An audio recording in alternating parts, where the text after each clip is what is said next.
You're listening to the New Hope Church podcast. To learn more about what we're doing on the south side of Indianapolis, you can check us out online at becomehope.com. If you like what you're hearing here, be sure you check out one of our companion podcasts. We have a daily devotional podcast called Let's Find Out Together, as well as an apologetics podcast called Salty Saints. Let's listen in. Today's talk comes from Zach Killey.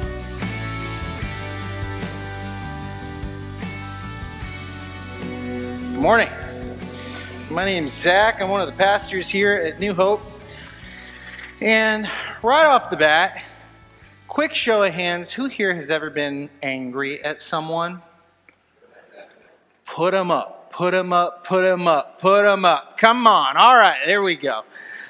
Yeah, me too. So my last name is Killey.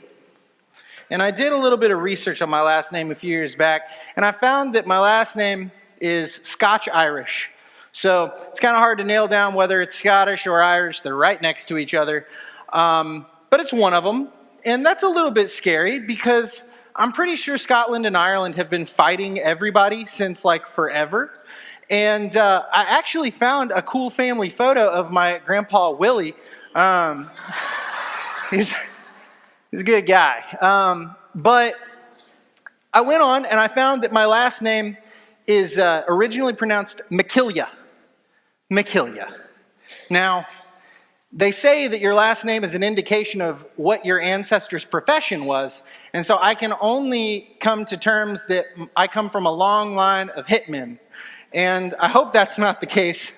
But regardless, anger. It's something in me. It's something in you. We all deal with it. I grew up fighting with my sister constantly. And I don't mean like the whole like stick your hand like as close to their face and be like, I'm not touching you. I mean like knock down, drag out, brawls in the front yard. Like we fought.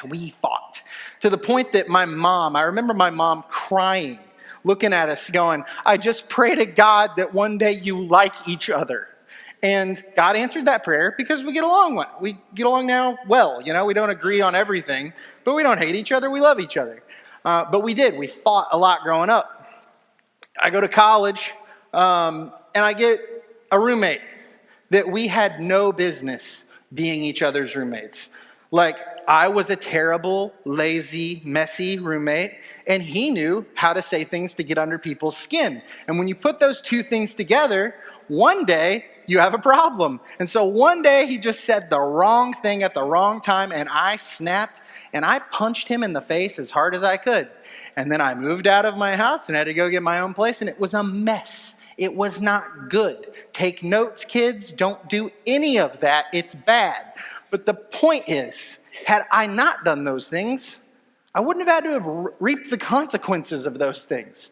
If I wasn't angry, I wouldn't have had to have reaped those consequences. And so, since we all deal with anger, I think we should look at Matthew 5, 21 through 22 on what Jesus himself had to say about the issue. He said, you've heard that our ancestors were told, you must not murder. If you commit murder, you're subject to judgment. But I say, if you are even angry with someone, you are subject to judgment. If you call someone an idiot, you are in danger of being brought before the court. And if you curse someone, you're in danger of the fires of hell. Tough words, Jesus. I thought Jesus was supposed to have all the nice stuff to say, right? I think we as people have this tendency that we build a hierarchy of sins. That we have this structure that we've built where we can neatly organize sin into how bad it is, right? And I think if you made the top tier, it would be like murder, rape, incest, all the stuff that's just so other, just so out there, just so bad. It's so different from us, right? Like I can't even think what that must be like to have that kind of thought go through your head, to actually act on that kind of thing. What kind of person could do those things, right? And right below that, you've got like drug addiction, alcoholism, gambling addiction, all the isms and addictions, right? Theft, sexual sin, right? Pornography, adultery, fornication, those kind of things. And then the next tier down is the, what I like to call, everything else category. It's all the stuff that happens day to day that we kind of kick to the side and go, well, I didn't mean to, it just happened. I didn't mean to cuss. I didn't mean to take the Lord's name in vain. I didn't mean to get angry in traffic. It's the stuff that we have a greater tendency to do, that we see people around us do. It's almost normalized. And so we don't want to put it in the same category as those other things, because those are different. We demonize people like murderers. We look at people who've committed heinous crimes and think they're just the worst. That person doesn't deserve to be a part of society. That person is awful, that they could take a human life. But Jesus looks at us and he says, well, have you ever been angry at somebody? And guess what? I saw every hand go up. Every single one in this room. And he says, you're a murderer. You've murdered in your heart. You're a murderer. You're no better. You are just as bad. You are the same. You are just as guilty. You are just as wicked. You're just as vile. It's all the same to God. Anger, murder, you're the same. Let me ask you something. You've heard that before, right? We all agree with that? Yeah? Do you believe it? Do you believe that anger and murder are just the same to God? That it comes from the same wicked place? That in the eyes of God you are equally guilty? The murderer is not greater than you. He's not worse than you. You're the same. Do you believe that? Do your actions reflect that? Does your life reflect that you believe that? Are we just as quick to guard ourselves from being angry as we are from picking up a sledgehammer and going to town? You know what I mean? Like, it's the same. But do we treat it the same? How do you treat other people based on their sin? Do you look at people who have done horrible things and do you treat them differently than you would somebody that you know goes to anger management on the weekend? Do you treat them different than you would expect someone to treat you for the things that you've done wrong? You guys ever heard of hate the sin, love the sinner? Anybody familiar with that one? Yeah, me too. Who's sick of hearing that? It's so corny, right? Like, we've heard it forever, and it's almost to the point where it's just kind of tacky to even say it because it doesn't mean anything when we say it anymore.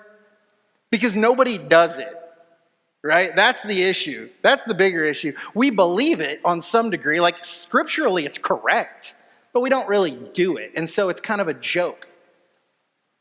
C.S. Lewis has a pretty cool quote regarding the whole hate the sin, love the sinner thing. He said, "For a long time, I used to think this a silly, straw-splitting distinction. How could you hate what a man did and not hate the man? But years later, it occurred to me that there was one man to whom I'd been doing this all my life, namely myself." See, he recognized that he looked at other people, and when he saw them, he saw their sin. He saw their worst. He saw the horrible things that they've done, and he couldn't divorce the person from the action. But then when he looked at himself, he saw, I'm in the image of God. I'm an image bearer of God, and man, sometimes I just mess up, but I'm trying. I'm out here really trying. And he's making that realization here in this quote that it's like, no, we're exactly the same, me and those other people. Jesus is leveling the playing field with his words. He's trying to make you realize how unworthy you are. And not just that, how equally unworthy everyone else is, except for Jesus. He's making it so we are all standing on equal ground. He's saying, you're all murderers, you're all unworthy, you're all wicked, you're all vile, you all deserve damnation and hell, so be nice to each other. Don't judge each other. You're all awful. Stop judging.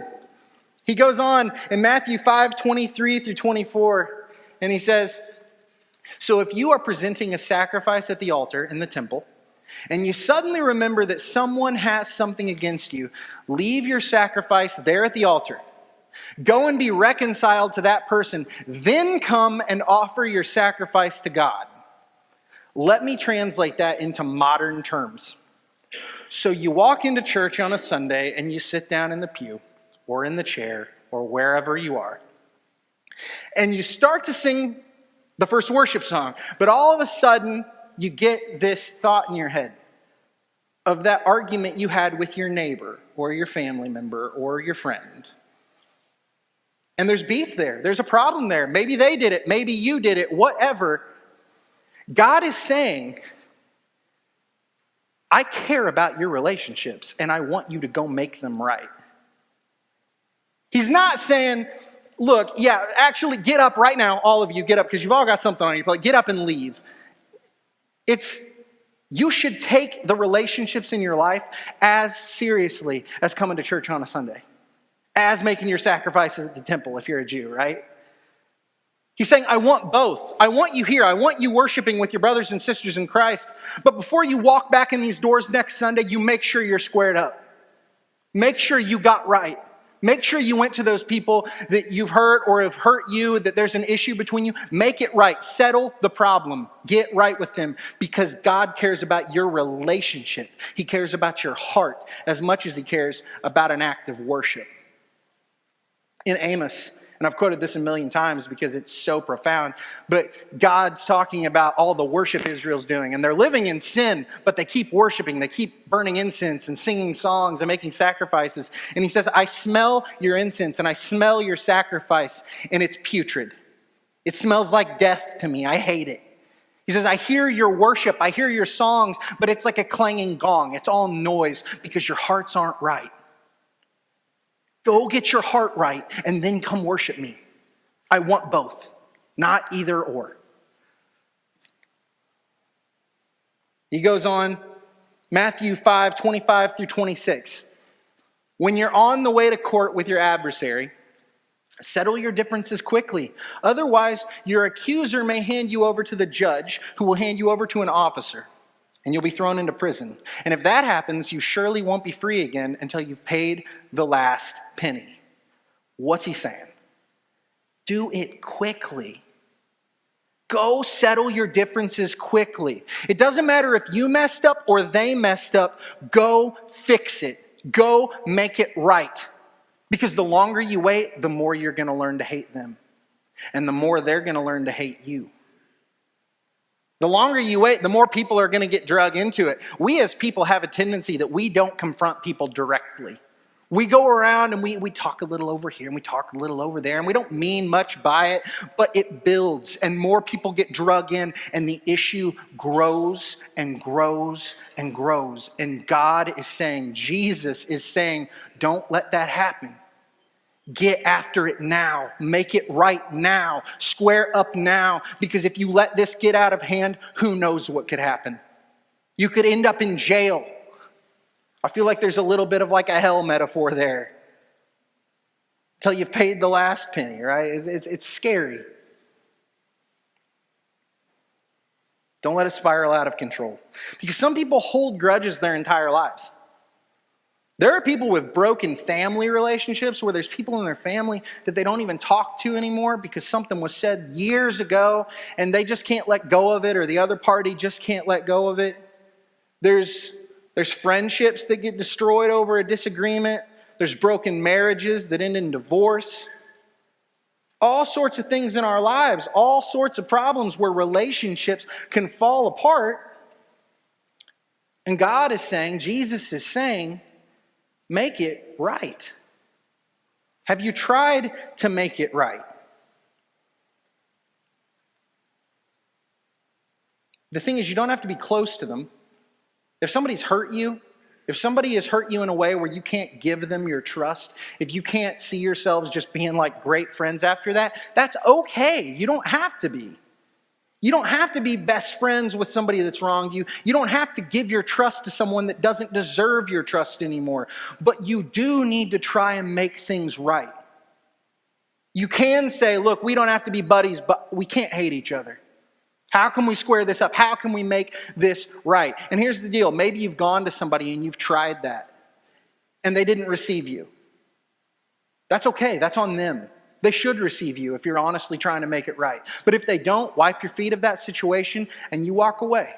But you need to ask yourself, have you tried to make it right? Have you tried to get right with the people in your life that have hurt you or that you've hurt? That's what Jesus is calling us to do, because you can't just hold on to that anger. You can't just hold on to that hate, and you can't let them hang on to that anger, and you can't just let them hang on to that hate. You have to at least try. There's this pretty cool quote I found.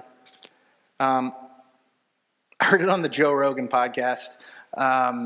I don't recommend that one for everybody, by the way. But he likes this quote a lot because he talks about it every time this subject comes up. So I looked up the root of the quote, and originally it said it was Buddha. And I was like, that doesn't seem right. So I dug a little deeper. It's an anonymous quote. They don't know who said it, but it's good. It says, holding on to anger is like drinking poison and expecting the other person to die.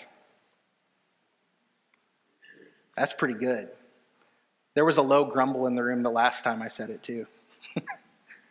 It resonates. Why do we do it? Why is it so easy for us to harbor aggression and anger and hatred? Because here's the deal. If it's just anger, if it's just hatred, if it hasn't turned into action, it's just that feeling inside, you're just hurting you. You're just hurting yourself. What do you think it's doing to the other person? Maybe they don't even know that you're mad. It's just hurting you. So why hang on to it?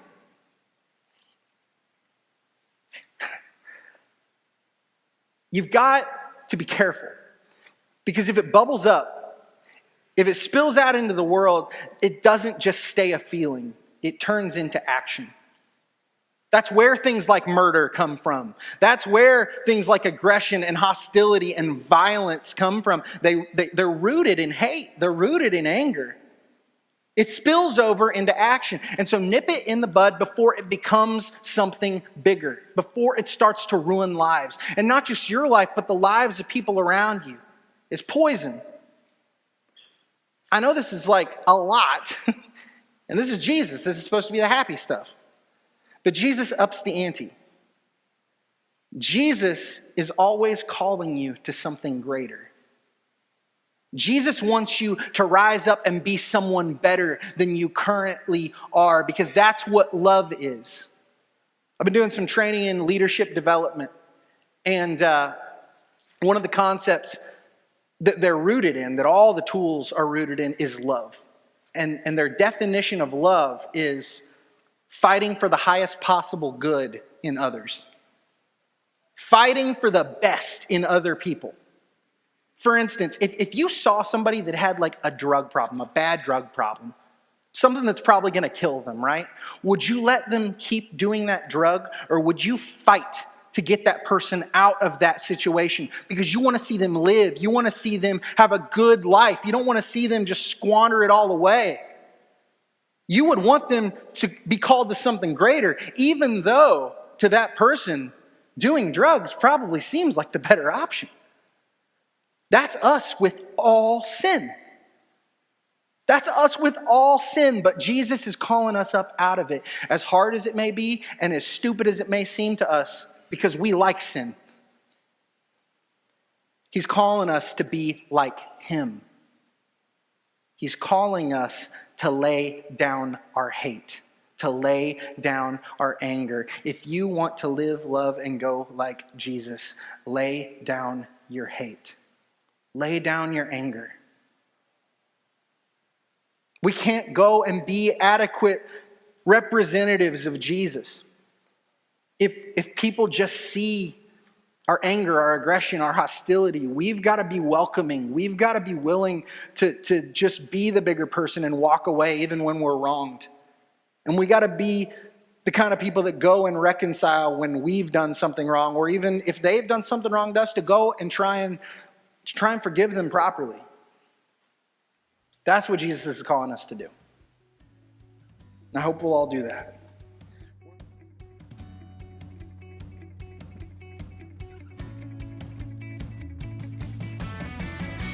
Thanks for tuning in to the New Hope Church podcast. If you would do us a favor and like or subscribe on your favorite platform, we would really appreciate it. Also, if you happen to have any questions, feel free to reach out to us at questions@becomehope.com. Have a great week, and know that we are praying for you as you seek to be Jesus in every corner of your world.